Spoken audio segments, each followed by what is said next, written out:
between magnetic susceptibility and relative permeability.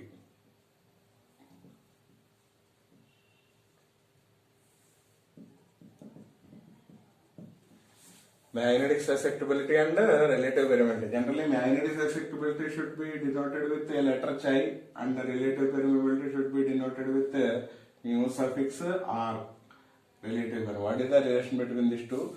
And substances which have negative susceptibility and which have positive susceptibility and which have large positive susceptibility.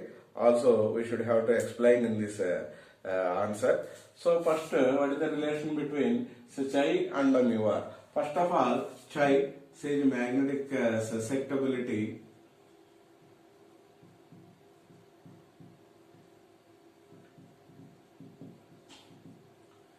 Susceptibility is nothing but intensity of magnetization to intensity of applied magnetic field. It is a ratio.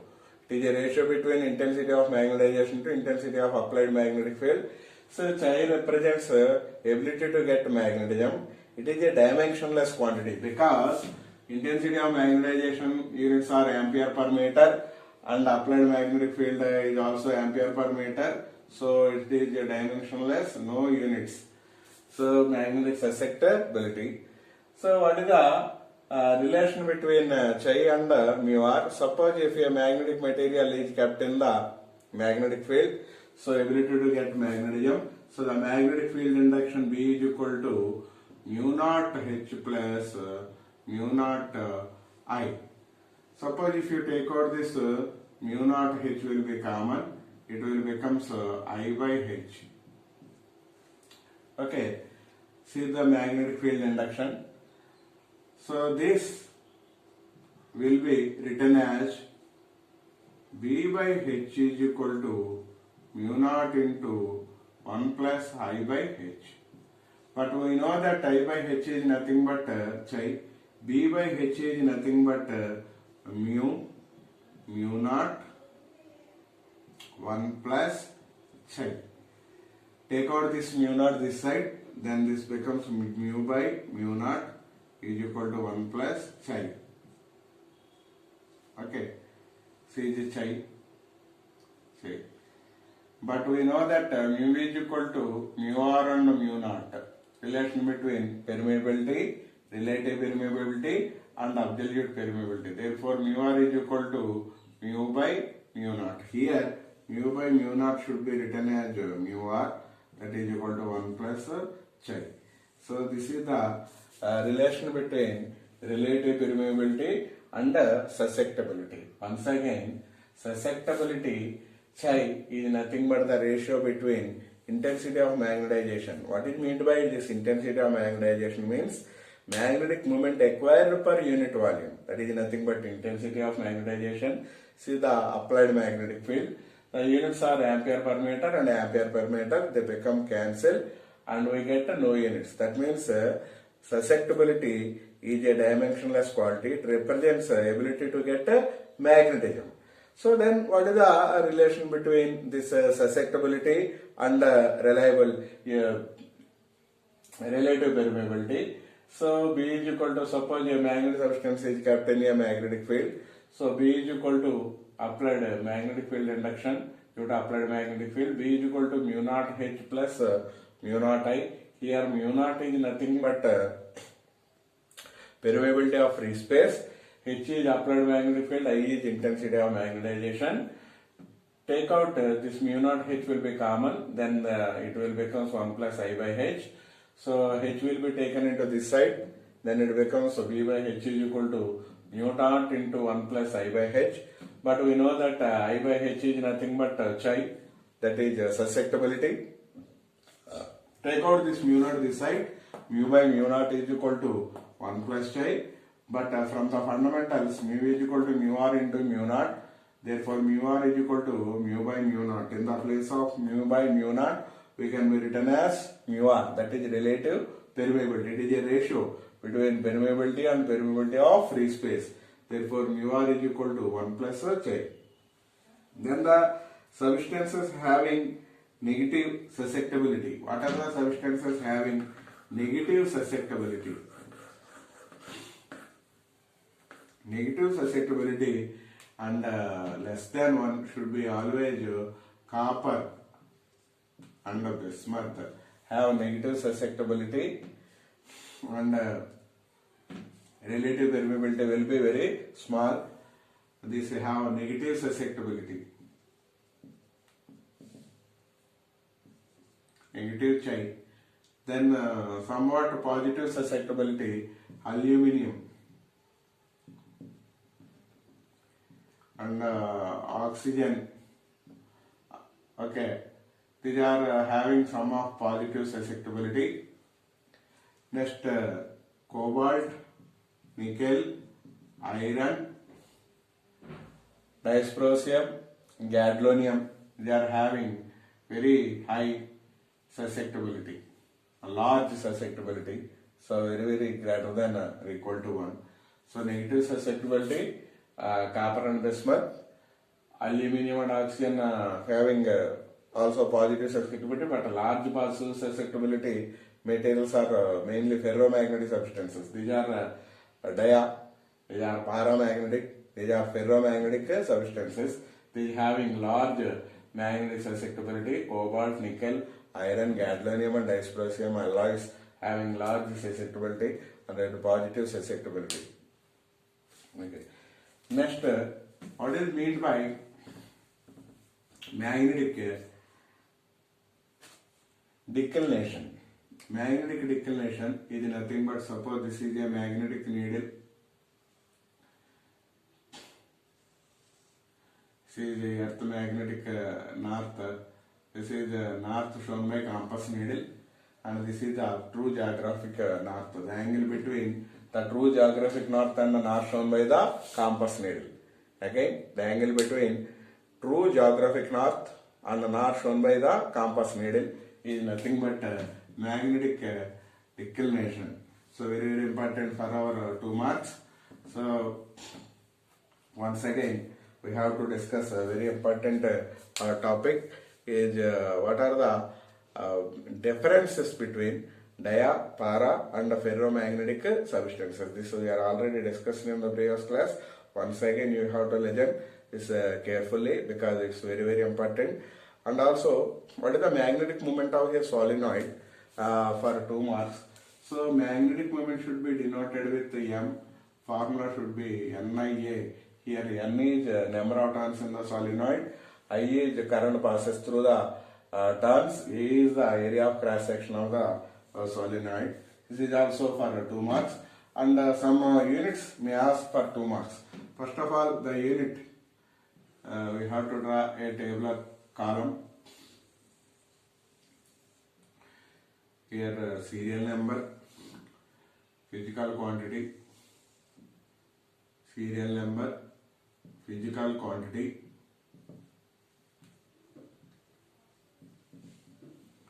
unit. See, the first one is pole strength. Should be denoted with small m. Unit is ampere meter. Very important. In 2 marks they may ask the units of pole strength, magnetic field induction, intensity of magnetization, magnetic moment, susceptibility. So many physical quantities are there in this magnetism and matter. They may ask 2 marks. Magnetic moment units ampere meter square. Magnetic field. Magnetic field intensity or induction should be is Newton or Weber per meter square or Tesla. Next, permeability.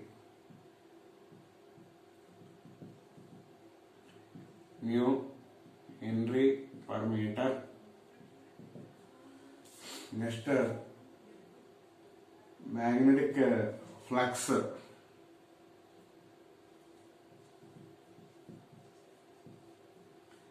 Pi is Weber.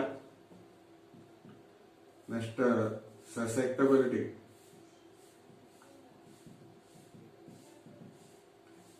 Chi, no units or a dimensionless quantity. Next, intensity of magnetization.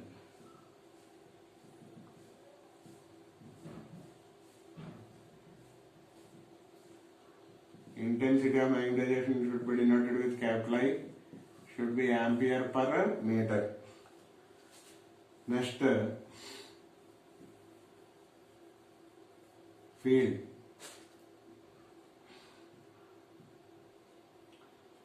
Magnetic field, applied magnetic field.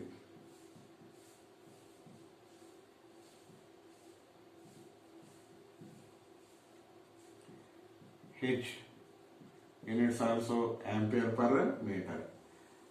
These are the important units. First one, Polston, small m, should ampere meter. Magnetic moment, capital M, is ampere meter square. Magnetic field induction or magnetic field intensity, Weber per meter square or Tesla or Newton per ampere meter also. Permeability mu, Henry per meter. Then magnetic flux pi is Weber. Susceptibility, magnetic susceptibility, no units or dimensionless quantity. Intensity of magnetization, I is ampere per meter. Applied magnetic field, H is also ampere per meter. These are the important units in this chapter. So, okay, next, what are the main important differences between dia, para and ferro? Diamagnetic substances are those in which resultant magnetic moment of individual atoms are zero. So for diamagnetic substance, mu r, relative permeability, very small and less than 1. Susceptibility is small and negative. Suppose if you suspend diamagnetic substance in applied magnetic field, it moves right angles to the external magnetic field. These are the properties of dia. Generally, examples are main examples copper and bismuth, also examples of diamagnetic. For paramagnetic substances, the individual magnetic moment of individual atoms or molecules will not be zero. They move in parallel direction to the applied external magnetic field. So, relative permeability greater than 1, chi value is small but value will be positive. But in case of ferromagnetic substances, they can obtain certain amount of magnetization within their bodies, that is called spontaneous magnetization. Okay, they also move towards the parallel, the direction of external magnetic field. Relative permeability very large, greater than 1. Susceptibility is large and positive. Best examples for ferromagnetic substances are cobalt, nickel, iron, gadolinium, dysprosium.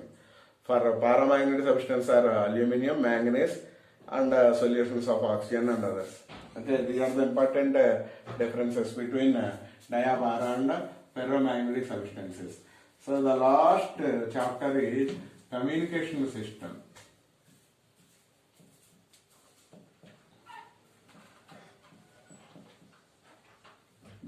In this lesson we get only 2 marks question. What are the important 2 marks questions? I will explain. So here communication means so you can communicate audio or video or both audio and video signals from one place to another place. The important parts in the communication system is receiver, transmitter. So that means broadcasting antenna or transmitting antenna, medium, and a receiver. These are the important parts in this communication system. What are the 2 marks question, important questions? So transmitter, receiver and channel. So these are the important parts in communication system. So what is the generally 2 marks question? www dot. That is what is meant by this www dot. So World Wide Web. It is encyclopedia of knowledge throughout the entire clock of a tower. www dot World Wide Web. And one more 2 marks question. Frequency range of speech signals.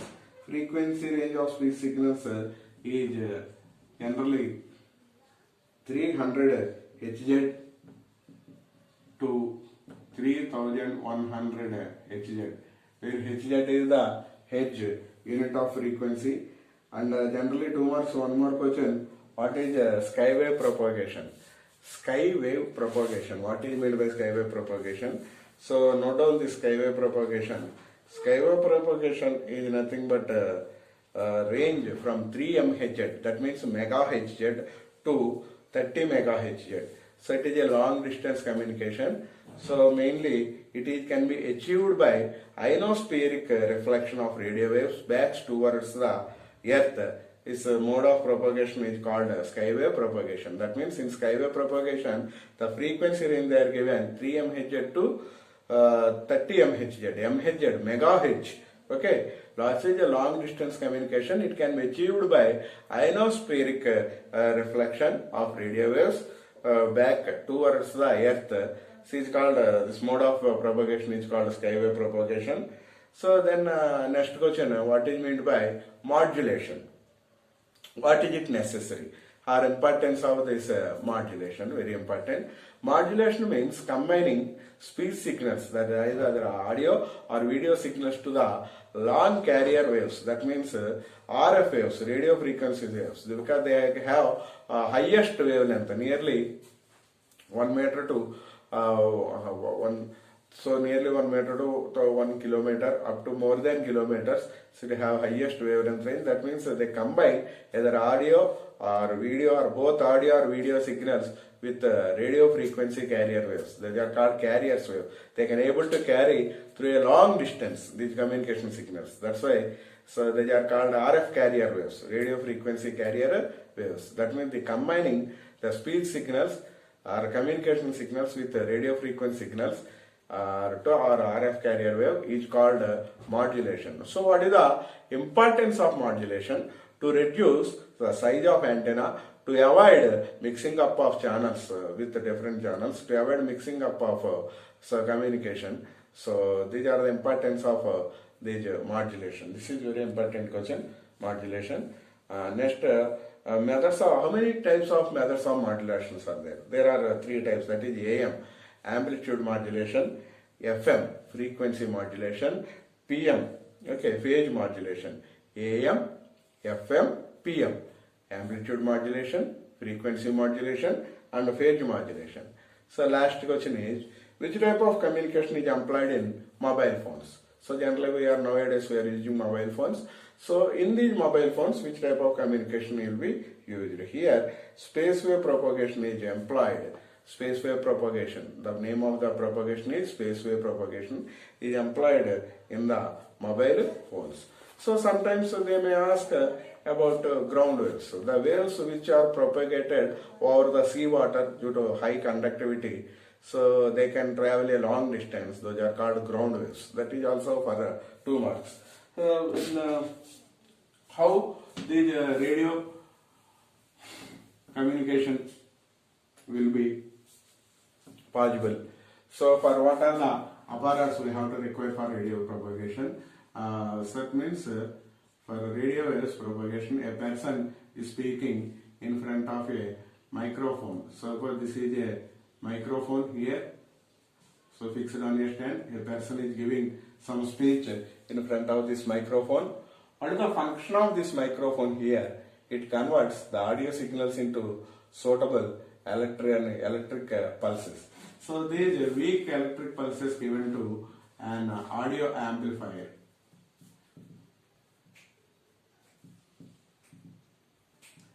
So what is the function of this amplifier? In previous class we discussed about this amplifier. Amplifier means it can do the function amplification, raising the strength of weak signals by increasing its input voltage and current.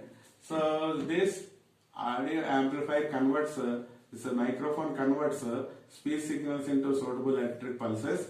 This audio amplifier can raise the strength of that weak signals, weak electric pulses. This audio signals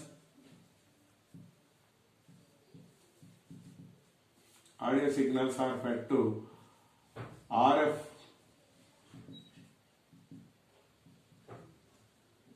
converter. That means audio signals are mixed in this with radio frequency carrier wave. That means they can able to carry long distance. Here they are mixing so audio signals with RF carrier wave. This process is called modulation. Okay. So these RF carrier waves will be given to transmitting antenna or broadcasting antenna. So here there is a broadcasting antenna, so it can broadcast or transmit the RF carrier waves into space or into the medium. So here there is a receiving antenna like this. So this receiving antenna can receive all the signals from different station, all frequencies given to tuning circuit.